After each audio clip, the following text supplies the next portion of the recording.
Hello. My name is Remy Berlinger. This is going to be a video on how I got a 1520 on my SAT.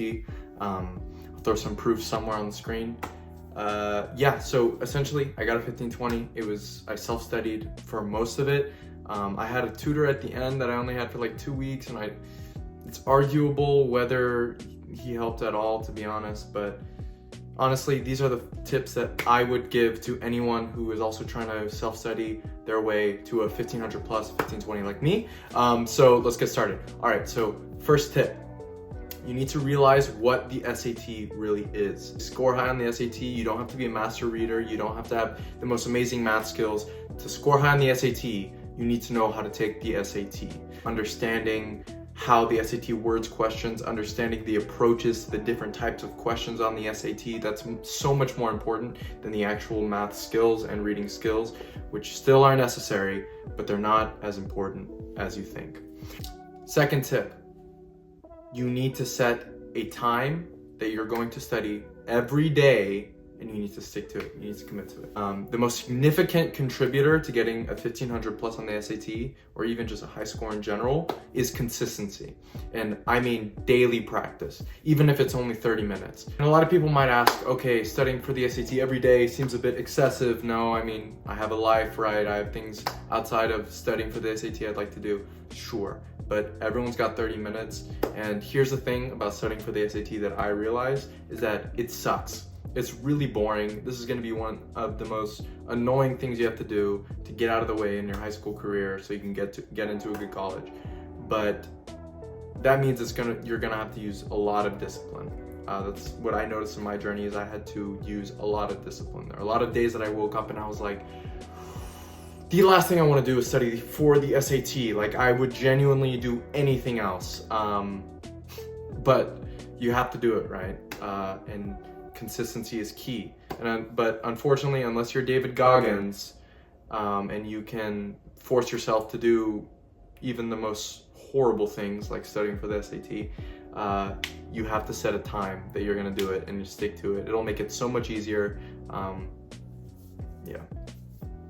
Tip number 3, start early. Okay, so to be more specific, I recommend starting about 3 months from your SAT date. This should give you enough time to where you're not rushing, you're not cramming anything, you have plenty of time to get that consistency in, get in those reps, at least 30 minutes a day, every day, building on those skills, incrementally getting better. 3 months is a good amount of time. You can do it in 2 months, but that's given that you have a good knowledge base and your SAT score is pretty high. Okay, now, big question. How did I actually study? So the resources I used were, firstly, Khan Academy. Okay, so I'm gonna go over how to use Khan Academy, how I used it, and what are its benefits. So firstly, Khan Academy, once you open it, you click that you wanna do SAT, whatever digital SAT you wanna study for that, and it'll essentially take you to their whole SAT page where they have a bunch of things that you can do. So you can connect with your College Board account, and essentially it imports all of the data from your previous tests, and it'll tailor a study plan for you based on that, and essentially gives you lessons that you can go through based on your weaknesses and strengths. It gives you a whole bunch of practice problems that I recommend going through. That's how I mainly used it. I did about 30 minutes a day of math questions, 30 minutes a day of reading questions, just practicing. That's gonna be the most important thing. Remember, consistency and practice. And that's how I mainly use Khan Academy. Very good for that. Secondly, I use the SAT Black Book. I don't know where it is. I might link like a little pop-up on the screen or something like that, so you know what it looks like. The SAT Black Book for me was very beneficial for 2 reasons. Firstly, the explanation on how to approach reading questions. Oh my gosh, it was insane. The revelation I had when it came to approaching reading questions on the SAT. And I will reveal that tip a little bit later, that reading tip that helped me so much. But the other thing about the SAT Black Book is that they give you full answer explanations for each of the SAT practice tests. So it'll essentially give you walkthroughs, they call them walkthroughs in the book, and it gives full explanations onto why each answer choice for each question is correct, why one is incorrect, how to approach those questions, etc. I mean, it's just so useful. So the SAT Black Book was definitely a key for me as well. I used that earlier on in my journey so I could gain like the necessary knowledge on how to approach the SAT questions. And then I used Khan Academy to really hone in the practicing, the skills, and using what I learned from the SAT Black Book. Most important, practice tests. Okay, so Khan Academy has a ton of practice tests that you can do. I recommend doing practice tests every week, if not every other week. If you realize that you're doing it every week, but your scores aren't really getting higher from week to week, then maybe do it every other week and really practice on those fundamental skills in the meantime between those practice tests, because that could mean you're just overloading your system with practice tests rather than actually learning the fundamental concepts and skills that you need to do well in the SAT.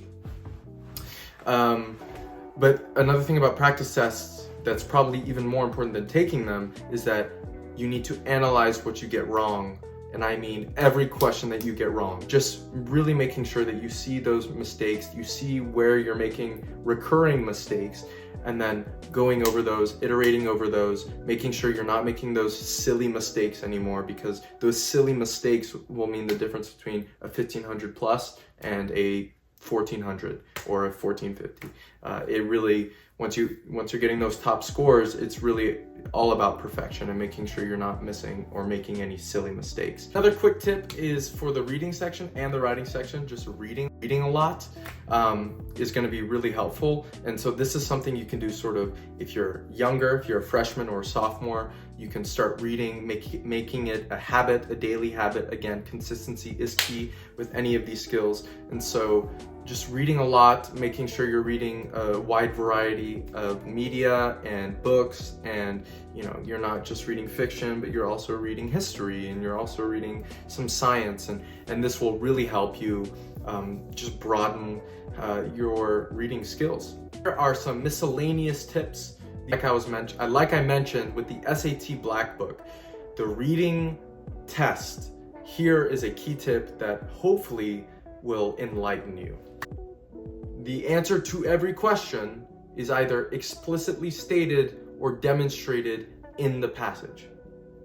This is so that they can remove any interpretation from the testing process. Think about it.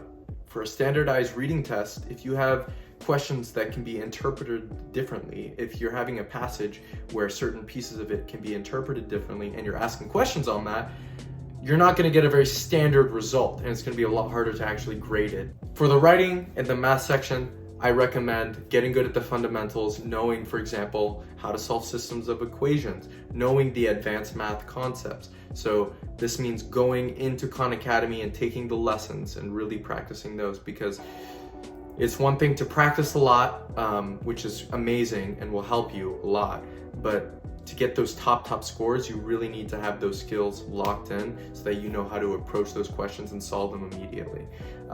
Writing is the same thing. There are certain rules that you just need to know, and over time, as you learn the fundamental rules and you start to implement those during practice tests, your scores will shoot up. Also, with the practice tests, this sort of goes without saying, but you need to take them in full, and you need to be strict with the timing. You need to take the practice tests as if you were taking the actual test. This is so important, because if you don't do this, the practice tests will not be as useful. Finally, practice. Do not get discouraged.